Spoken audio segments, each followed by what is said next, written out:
For our last class, we're not going to talk about any specific thing.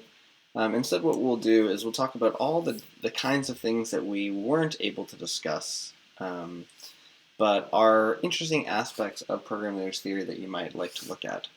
And I'll try to go from kind of, I don't know, like one end of the spectrum to the other. So the first thing is that we didn't really talk about parsing at all.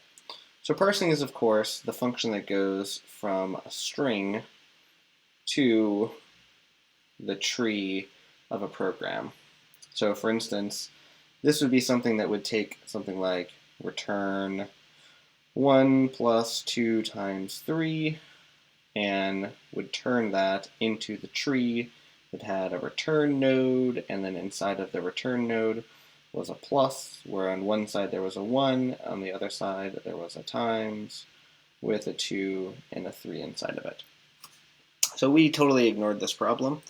There's a huge amount of ways of doing this.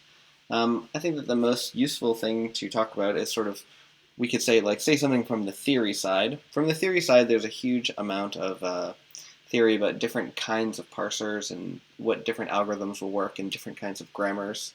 I honestly don't really find that exciting, but there are certainly a lot that you could learn about that. Then on the other side, like from a practical perspective, like what should you do if you want to do this? Basically, the main thing you want to do is you probably want to use a tool like Flex and Yak, or a tool like Antler, or maybe you want to use some more exciting method like what's called pack-rat parsing, or you could use a parser combinator library. There are a huge number of techniques, and I would recommend Googling these things to learn about how you want to write your parser. All right, on kind of the other end of parsing, kind of the opposite side from parsing, is what we call bytecode. So recall that your CK machine, what it does is it takes an expression and returns an answer. Now, if you're like me, the way that you implemented your CK machine is that you have, ck.c, and inside of that there's a function that returns void, and it's called CEK eval, and it takes as an argument an expression pointer, okay, for the code. And then what I do is I have my high-level language, and what it does is it takes an expression and it returns a C program. So for example, if I had the high-level program +1, 2, then it would return something that looked like this. It would return include CEK.C, and then it would have void main, no arguments, and then what it would do is it would call CEK eval on make add of make num 1 and make num 2. I'll just move that up a tiny bit.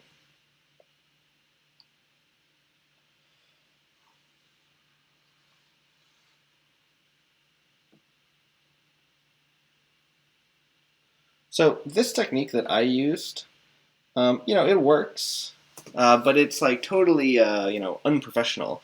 This is not how you would really make an actual system, because basically what we're doing is we're making it so that every time you want to run a particular program, you have to recompile the entire virtual machine. And no one would really do this. Instead, what happens is you would write a compiler, and what the compiler would do is it would take our expression and it would return some binary format. And then that binary format is what the CK machine would take in, and then we could compile that one time. Now, just because we're writing a compiler doesn't mean we have to compile to machine code. Like a traditional compiler might look like this. So we have, let's call it CC for C compiler. It would take a C program and produce x86. and then we have, my Pentium, and what it does is it takes x86 and produces an answer.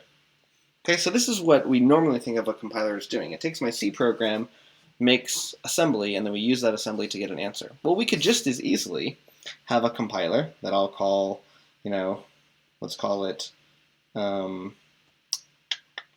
oops, what did I do? I think that I deleted everything. Undo. Undo. There we go. All right. And then let's go over here to erase selection. All right. Okay, so I could have a compiler called JC, and what it's going to do is it's going to take a J program, and then let's have it produce some custom format, which we'll call JBinary. And then we'll have the JVM, which is going to take JBinary and produce an answer. Now, we know what J is. We've described this language over and over again. We know what the answer is. We've described, their numbers or, functions or bools or whatever. But this JB thing, like, what is it? Well, I mean, we can just decide it could be anything we wanted. Like, in the most trivial way, what it could do is that JC and J could just be identical. Now, that's probably not a good idea.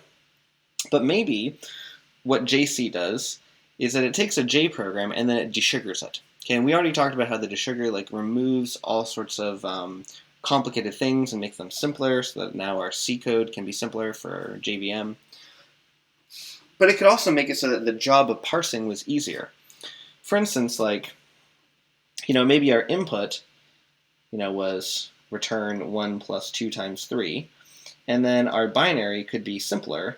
It could be like plus 1 times 2, 3, which is simpler to parse. But we could actually even make something even easier, which is that rather than having it like this, we could have like a pure binary format. Like maybe what we would do is we would say that, there's going to be a single bit that's going to say whether or not, what we're going to do is we're going to have one byte that's going to say what kind of thing it is. So we'll say if the byte is 0, then that means it's a number. And if the byte is 1, then that means it's an application. And if the byte is 2, then that means it is an empty list. And if it's a 3, then that means it's a cons. And a number has one thing, an app has 2 things. There's the function and then the list of arguments. An empty has 0 things, a cons has 2 things. And then maybe if it's 4, then it's a plus, and if 5, it's a times. Okay, so we have this little encoding right here. Then how could we encode this program right here? Well, first, it's an application, so that means that we have 1. Then the function is a plus, so we'll have 4. That's the plus. Then we have to have the arguments. So there's at least one argument, that's the 1, so that means that we have to have a cons, which says 3. And then the first thing in the cons is a number, so that's 0. And then we'll have the actual number 1. And then that's the end of the cons. And then we'll come back and we have to say what's next. Well, there's another cons, because we have to have the next argument. So then we have another 3. Then we have another application, which is a 1. The function is times, so that's 5. Then we have the arguments. The argument starts with 3, a cons. Then there's 0, 2, or the 2. Then there's another cons, so that's 3, 0, 3. And then after that is an empty, so that would be 2. And after that is another empty, so that would be 2. So we could take this program right here and encode it as 143013153023032. So that's 1, 2, 3, 4, 5, 6, 7, 8, 9, 10, 11, 12, 13, 14, 15, 16 bytes. As opposed to 1, 2, 3, 4, 5, 6, 7, 8, 9, 10, 11, 12, 13 bytes. So obviously this encoding is larger, but it's actually kind of easier to parse. And maybe we could do some simple things like this. Like right here, the way that we've encoded this, every what's the right way to say this? You sort of have to look at every byte at a time. what we could do is we could imagine that our binary file was like a set of pointers. So we could have it so that like at address 0 was the entire program. So that would be like the 1. So the 1 would be because it's an application. And then there's two things, but let's have those be pointers instead. So we could have a pointer to like, address. Well, that's what it is. We're gonna have two bytes because we're gonna put 2 pointers. So that means that this is byte 0, 1, 2, 3. So then the next one would be 3. And then we're gonna have another address right here. But then this 3 is a pointer to 4, which is the plus.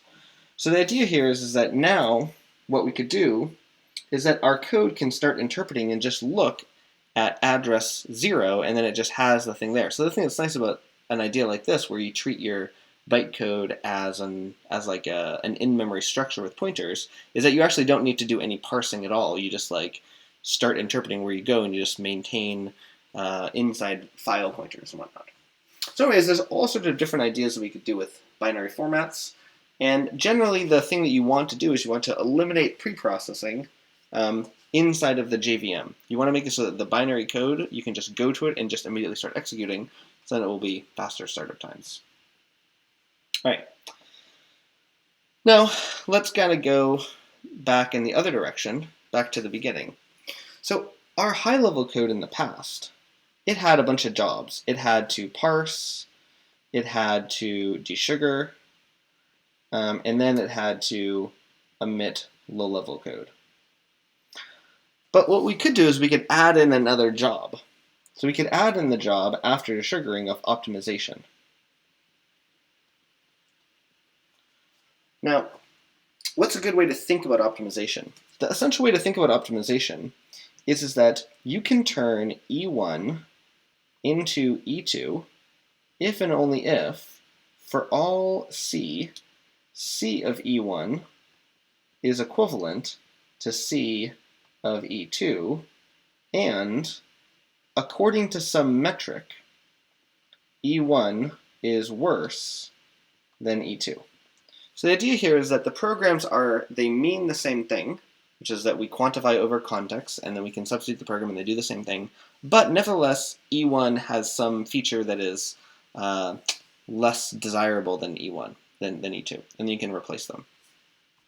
Now the simplest form of optimization is what you might call inlining or constant folding. So the idea behind this is that if you write a program like 1 times 2, 3, then what you would do is you would turn that into 7 inside of the compiler. So the compiler notices an expression like this and reduces it completely. So the idea behind an optimizer is that you want to take computations that would happen at runtime and then move them forward to compile time, and now it's going to be faster. A general way to think about this is you want to rearrange computations so that they mean the same thing, yet are more amenable to optimization. So here's an example of that. So imagine we wrote +1 plus 3x. Actually, let's not do it. Let's do z. Well, it would be nice to turn this into +4z, right? Well, how could we really do that? Essentially what we would do is we would write a function called optimize, and optimize would take an expression and return an expression. It would have a case that looked something like this. It would say if I was given an add where I got a number x, and inside that was another add with a number y, and then there was some expression, then what I'll do is I'll turn this into calling add on a number x plus y with the optimization of e. And that's kind of a rough way to think about how an optimizer works. An optimizer walks across your program and identifies places where we can combine things. Now, the way that I've written it is actually kind of bad, because what this one says is it says you call the optimizer, and then you look at the surface level of the program, you see something you can combine, and then you optimize the rest. It actually makes more sense to imagine the optimizer instead saying that the optimizer gets called with an expression, and then it calls, and it sees that that's an add. So then it has the left-hand side and the right-hand side. And what we're going to do is we're going to call optimize on the left-hand side and then look at what comes out. And if the thing that comes out is a number, then that's great. Then the thing on the right-hand side, we call optimize on that, and if the thing that comes out of there is a number, well then we then add those together. So what I'm saying is that our optimize function would look more like this. It would say you called optimize, and you got an add of a left-hand side and a right-hand side. So what we're going to do then is we're going to say let left-hand side prime equal calling optimize on the left-hand side, and right-hand side prime equal optimize on the right-hand side. And then what do we do? Well, then what we'll do is we'll do a case on the left-hand side. And let's imagine that we got a number, n. Actually, let's just do something simpler. Let's imagine that we got a number 0. Well, in that case, we'll just return right-hand side prime, because we know that adding 0 to anything is just the same thing. Then imagine that we got some other number. We'll call that number x. Well, then now what we'll do is we'll do a case on the right-hand side prime. And imagine there we got back a number y, in which case we'll return a number of x plus y. And now imagine that the right-hand side wasn't a number. That means if it was anything else, then in that case what we'll do is we'll return add of left-hand side prime and right-hand side prime. Okay, but yeah. But then maybe the left-hand side prime ended up not being a number. In that case, what we might do is we might still look at the right-hand side and imagine that it was a number, 0. Well, in that case, we'll just return the left-hand side prime. And if it was another number, y, then maybe what we should do is we should return add of number y and then left-hand side prime. The idea here is that we're going to move the number over to the left. Why would we move the number over to the left? Well, maybe what we want to do is not actually, we could add another rule here that says, what if the thing that's inside said add of number y, and then inside that was z? In that case, what we would do is we would return an add of the number x plus y and then z. The idea here is that the right-hand side ended up not being a number, but what it was something that's an expression that had a number at the top of it. We could write many, many, many rules like this and simplify the expressions in our language involving operations like add. Now, obviously, this is kind of complicated. It's just for one thing. If you want to do great optimization, then you want to figure out some general way to think about all different kinds of situations like this and automatically derive all of the kinds of substitutions that you could allow. Essentially, the key idea is to realize that what an optimizer does is it runs the semantics of the language at a different time. So I guess I'll leave it at that for now. There's a lot more you could talk about. Okay. On the subject of optimization, maybe you don't want to use a virtual machine like we've been talking about. Maybe you really do want to compile down to binary code. Well, I have another class about compilers that you should look at for that, but we could talk about that. Traditionally, that's not a programming language subject. It's more of a compiler subject. However, in the context of VMs, you could also do what's called a JIT. So a JIT is a just-in-time compiler.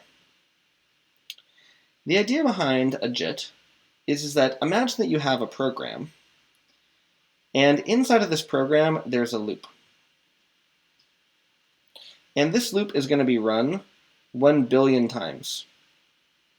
But then this code and this code will be run once.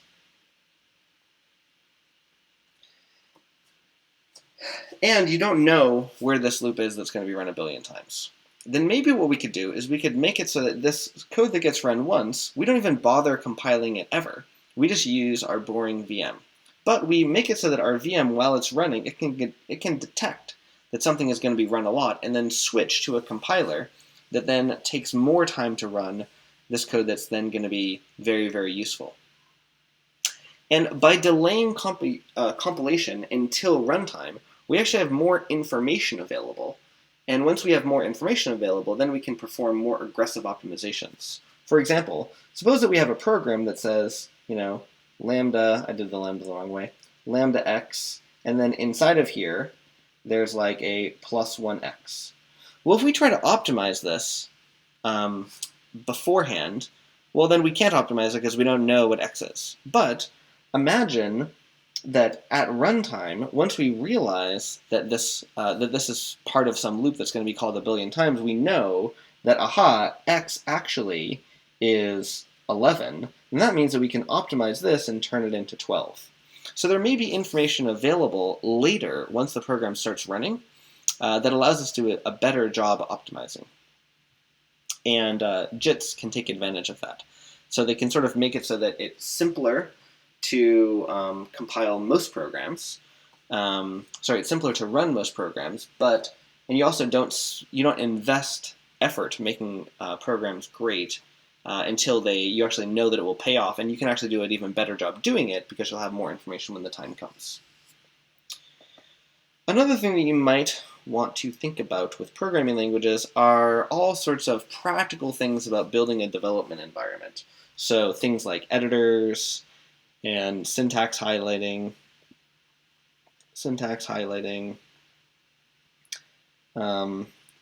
or things like building a package system and how to write documentation and things like that. Now, obviously, all of these things are useful aspects of a practical programming language that if you were to try to take your idea and turn it into a real language, you would want to do that. But these tend to be mostly ignored from theory, and there's a huge number of ideas about how to best approach them. What I would say is if you're really interested in these kinds of things, what you are interested in is what's called software engineering. Software engineering. Now, when people say software engineering, they both mean the philosophy of managing teams and stuff like that, but they also mean understanding how to build and design tools like this.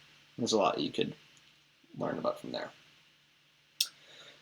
All right, the last kind of thing that's a category of studying programming languages is making more advanced type systems. More advanced type systems. So recall that there's a space of correct programs. Boom. And there's another space of programs that are typed. And then there's this whole world of all programs.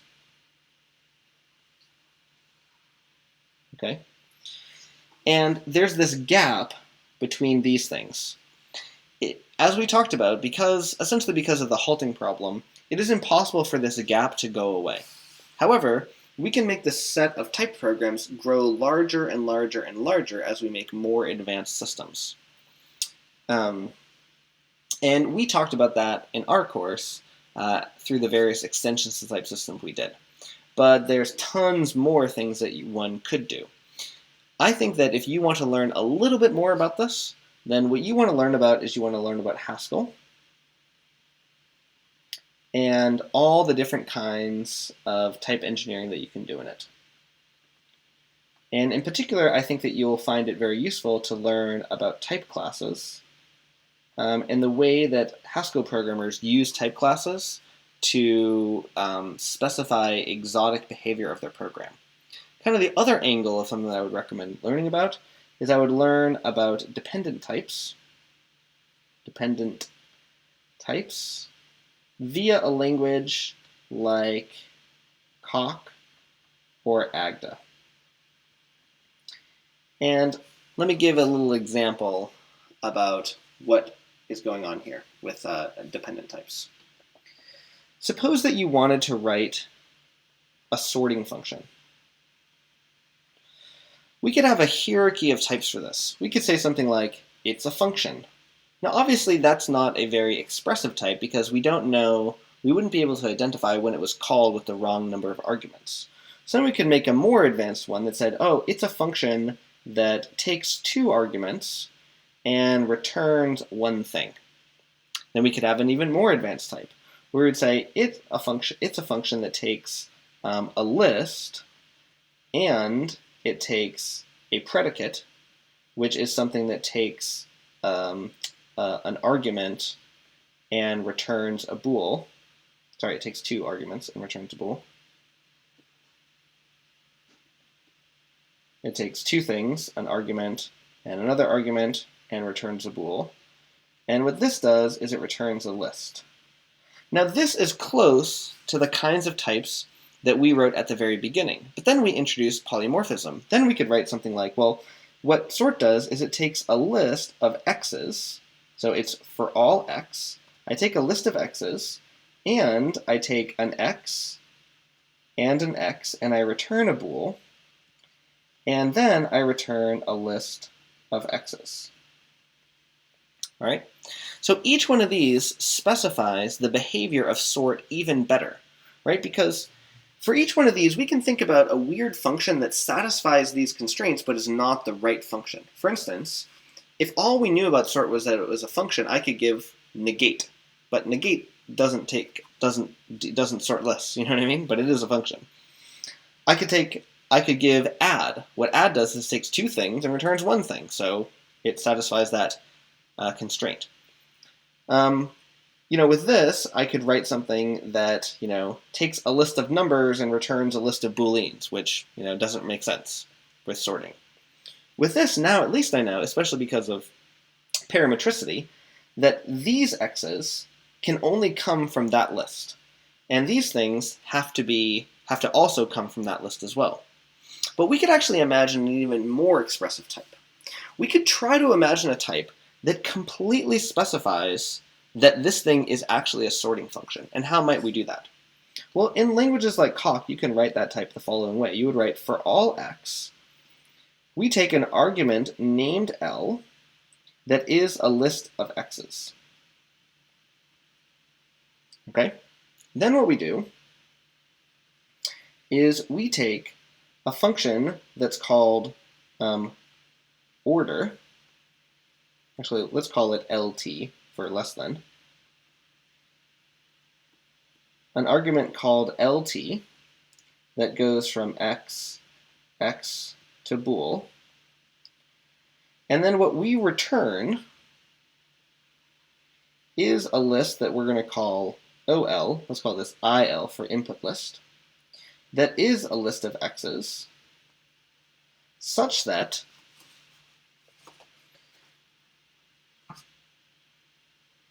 permutation